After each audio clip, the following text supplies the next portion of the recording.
Hello, and happy to have you. Once again, welcome to Solid Rock, where we stress test the Gospels. Last time we learned how the Star of Bethlehem corresponded to a triple conjunction or alignment of planets Jupiter and Saturn in the constellation Pisces in the year 7 before Christ, BC. Today, we come back to the sea of change in Gospel studies, which occurred in the 1990s, but which hasn't yet trickled down to the man on the street. Peter, where do we begin today? Well, we begin with the Enlightenment and a brief overview of Gospel studies. Then we will work through to the literary genre of the Gospels.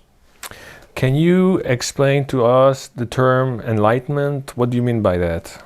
Yeah, it's a bit depressing, but here goes, Matthew. We're shooting these videos in eastern France, and French intellectuals are very attached to what they call le siècle des Lumières. It's their reference. In English, we know it as the Enlightenment. Basically, during the Enlightenment in the 18th century, the philosophers David Hume, René Descartes, Voltaire, Jean-Jacques Rousseau, Adam Smith, and Immanuel Kant kicked God upstairs. Kicked God upstairs? What do you mean? Up until the Enlightenment, philosophy had generally followed the idea of believing in a personal, loving God who had revealed himself in Jesus of Nazareth. This is known as theism. But the philosophers of the Enlightenment substituted deism for theism. So what is deism with a D? Well, essentially, God is now like a master watchmaker.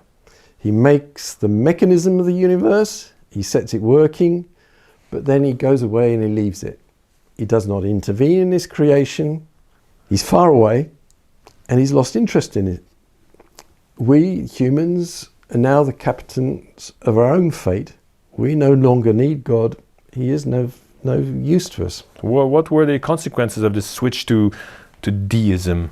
Well, there are many and varied consequences to this change in worldview. Firstly, we, the enlightened humans, largely inhabiting Western Europe and the newly independent United States of America. Therefore, we had a responsibility to enlighten the indigenous savages in foreign parts.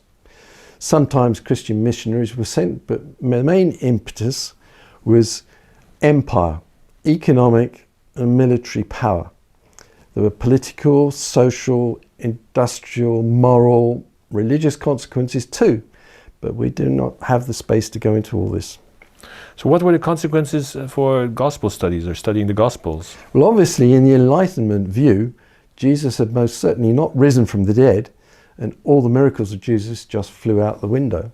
For Carl Ludwig Schmidt and Rudolf Bultmann, the Gospels were extended cultic legends. They had risen from independent oral traditions within the church and had little to do with the life of the historical Jesus of Nazareth. The units of oral tradition could be seen in the synoptic Gospels of Matthew, Mark and Luke. And this is what became known as form criticism. Yes. For Schmidt and Bultmann, the Gospels were not real literature, Hochliteratur, because there was no room for the author's intentions. They were Kleinliteratur, folk books, cultic legends, because the Gospel writers did not come from educated classes and so could not have written real literature. In addition, the Gospels were so wanting in quality that they could not be placed in any other literary category or genre. This is quite dismissive and arrogant, wouldn't you say? I would say. I would say. I don't want to dwell on this, but it's important that atheists, agnostics, Christians alike understand that this view dominated gospel studies for well over half a century. One of Bultmann's works was translated into French as late as 1970. So a lot of Bultmann's scepticism is still present in seminaries and university theological faculties today. Did Schmidt and Bultmann take any notice of the secular historians of the period, such as Tacitus and Flavius Josephus? No. Form criticism was not interested in the Jewish background to the Gospels, nor did it treat the secular historians of the Gospel period, such as Josephus, Tacitus and Suetonius as worthy of trust.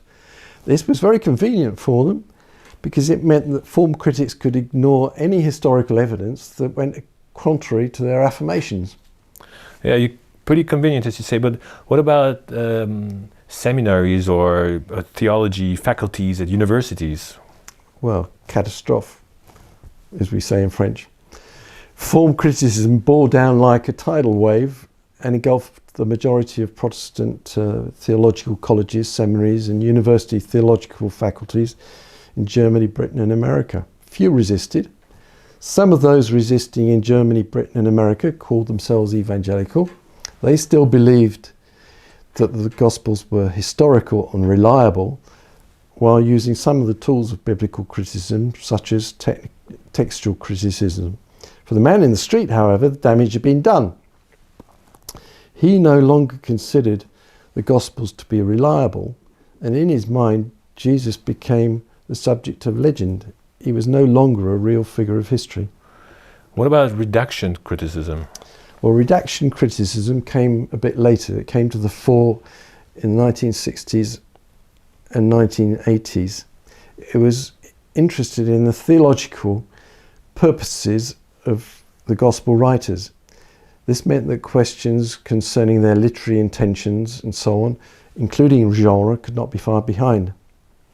It was a good, healthy development because it put the emphasis back on the text and on the author. However, New Testament studies continue to talk about oral tradition and the communities in which it had developed, and some of the real questions were not yet being asked.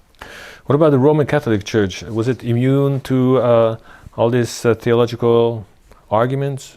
Until the 1970s, biblical studies in the Roman Catholic Church seemed to be relatively immune from the disease of form criticism. However, the Enlightenment views of Kant were still being taken into account. The malaise finally came to the surface in April 1970 when a symposium of the most respected Catholic scholars met in Rome and concluded that the Gospels did not have any historical value and the bodily resurrection of Jesus did not happen. And it was only when Pope Benedict XVI came along that he corrected all this again and he put things back together again in 2008. So when did this tide of change begin? When we started looking at the Gospels in this more refreshed way? Well, there were three major steps. Firstly, in 1992, a chap called Richard Burridge published a study that showed that the four canonical Gospels, Matthew, Mark, Luke and John, were essentially biographies of Jesus written in the Greek or Roman style of the period.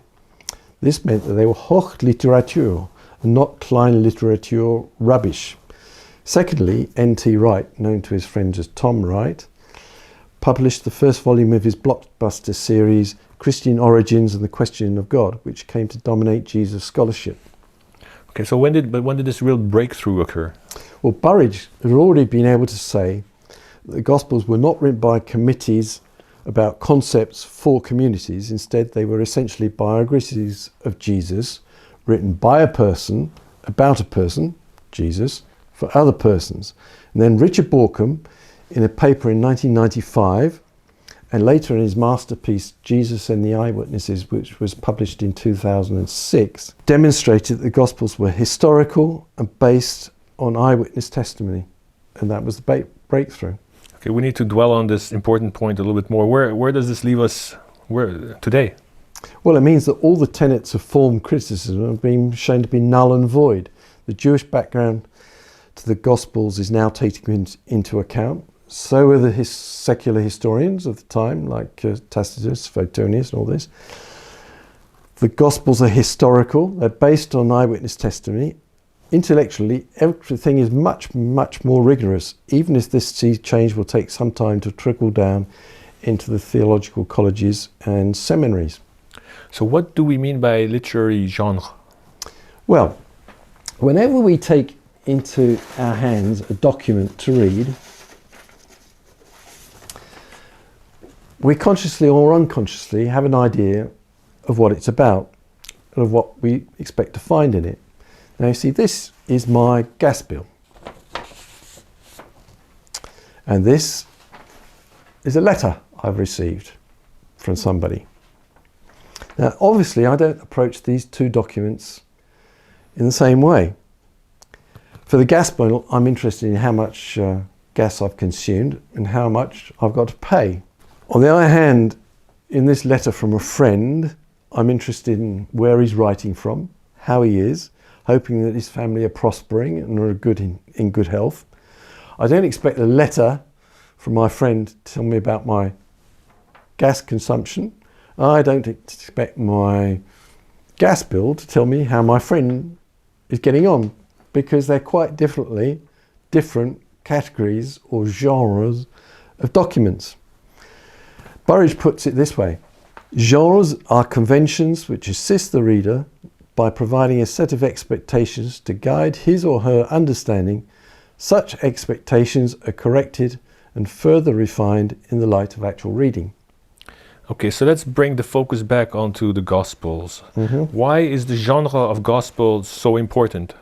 Well, I know it seems obvious, but if the Gospels are biographies of Jesus, then every passage of the Gospels must be interpreted to see what the author is really telling us about Jesus.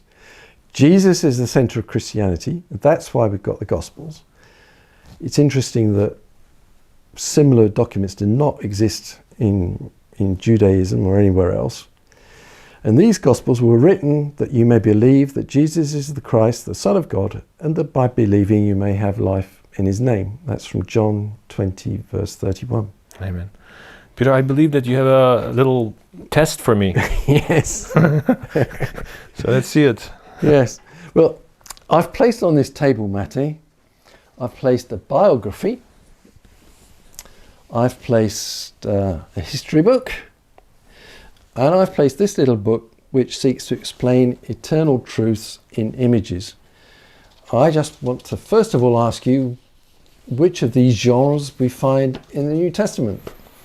I guess all three of them. We have the Gospels, which are biographies, as you're making the point. We have the Acts, which is history of early church, which corresponds to the history. Yeah. And Paul's letters and the images of the Revelation, which is a collection of images. Yeah, I should have put the letter down, shouldn't I?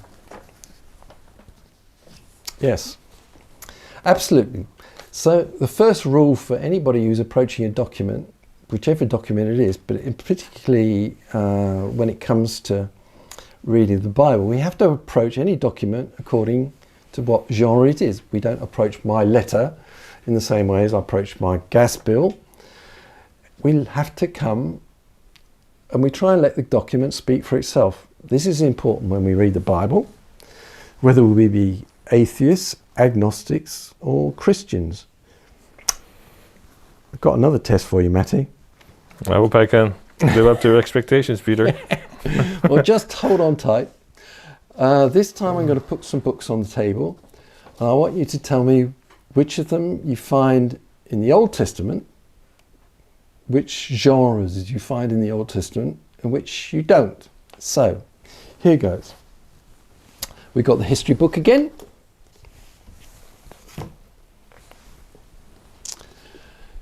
We've got a law.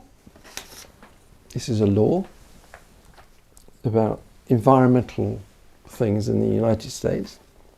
What else have we got? We've got a book of poems. A book of poems. Our little book explaining eternal truths in images. A prophetic book. Here we are. And here we've got a scientific textbook. So, which of those are present in the Old Testament and which are not?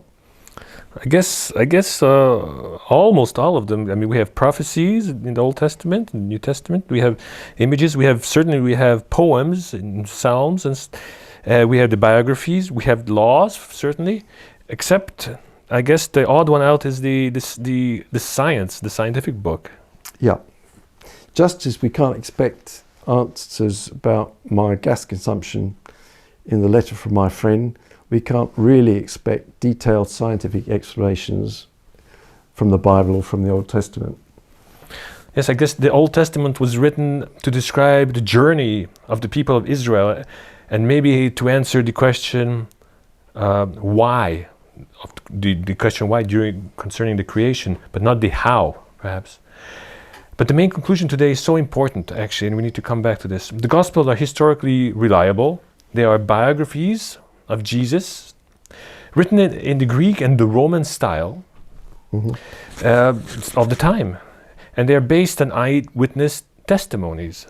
Okay, so this is an important point to drive home. What do you have lined up for us for next time, Peter?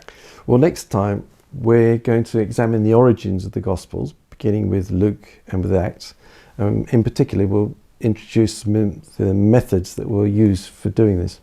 Okay, that sounds fantastic. I guess this is what we've been waiting for. And thank you for all our viewers, and thank you very much, Peter. See you next time. See you next time.